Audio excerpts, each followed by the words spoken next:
Yard માટે એક ખુશી વ્યૂ લઈએ, કારણ કે જે રીતે આજે રિટેલ માટે કંપનીનો ઓએફએસ ખુલશે, નોન રિટેલને એક રિસ્પોન્સ સારો મળ્યો હતો, સ્ટોકમાં ગઈકાલે ખાસું એક પ્રેશર પણ જો આપણને મળ્યું હતું.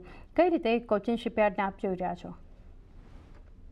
તો અગર આપણે કોચિન શિપયાર્ડની વાત કરશું તો યસ, આજના દિવસ માટે જે આપણને ઓએફએસ ની જે ન્યૂઝ છે એનું એક રિએક્શન આપણને જોવા મળશે. જેમ આપણને કાલે પણ એક આપણે જોયું સ્ટોકમાં એક ઘણું એક પ્રેશર બનીને ટ્રેડ થતા આપણને જોવા મળ્યું હતું, કારણ કે ઓએફએસ ના કારણે. સો નિયર ટર્મમાં અગર આજના દિવસ માટે પણ આપણને એના કારણે એક આપણને સ્ટોક રિએક્શન જોવા મળી શકે છે. પણ અગર આપણે લોંગ ટર્મ ફંડામેન્ટલ્સની અગર આપણે વાત કરશું તો મને લાગે છે લોંગ ટર્મ ફંડામેન્ટલ્સ ઘણા સારા તરીકેથી અહીંયા આપણને જતા આપણને જોવા મળે છે. ગ્રોથની અગર આપણે વાત કરીએ, ટોપ લાઈનમાં પણ ઘણી સારી અહીંયા આપણને ગ્રોથ જોવા મળી રહી છે.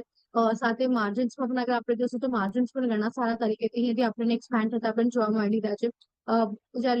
કંપનીની જે પ્રોફિટેબિલિટી છે, અગર આપણે એની પણ વાત કરશું તો પ્રોફિટેબિલિટીમાં પણ ઘણો સારો અહીંયાથી સુધારો આપણને જોવા મળી રહ્યો છે. જે બધા કંપનીને ઓર્ડર્સ મળી રહ્યા છે અને જે રીતના આપણને વેસલ્સ, નંબર ઓફ વેસલ્સ જે કંપની એના પાસે એમના ઓર્ડર બુક, કંપનીના પાસે ઓર્ડર બુકમાં જે આવ્યા છે, અગર આપણે એની પણ વાત કરશું તો કન્ટિન્યુઅસલી આપણને એક ઇન્ક્રીઝ લેવલ પર આપણને જોવા મળી રહ્યા છે. અને સ્પેશિયલી અગર આપણે ખાલી માર્ચ ટુ જૂનના વચ્ચેના ખાલી અગર આપણે ઓર્ડર્સની વાત કરશું તો ઓલમોસ્ટ કંપનીને અહીંયાથી ડબલ ઓર્ડર્સ મળતા પણ જોવા મળી રહ્યા છે. અને જે પાઇપલાઇનથી કંપનીને ઓર્ડર્સ મળી રહ્યા છે, આગળની જે વિઝિબિલિટી છે ઘણી સ્ટ્રોંગ થતી જોવા મળી રહી છે. સ્પેશિયલી રેવન્યુ વિઝિબિલિટી જે છે અહીંયાથી કંપનીની ઘણી સ્ટ્રોંગ થતી જોવા આપણે એક્સપેક્ટ કરી શકીએ છીએ આગળના ક્વાર્ટર્સમાં. સો યસ, જે વ્યૂ બની રહ્યો છે લોંગ ટર્મ માટે ઘણો પોઝિટિવ બની રહ્યો છે.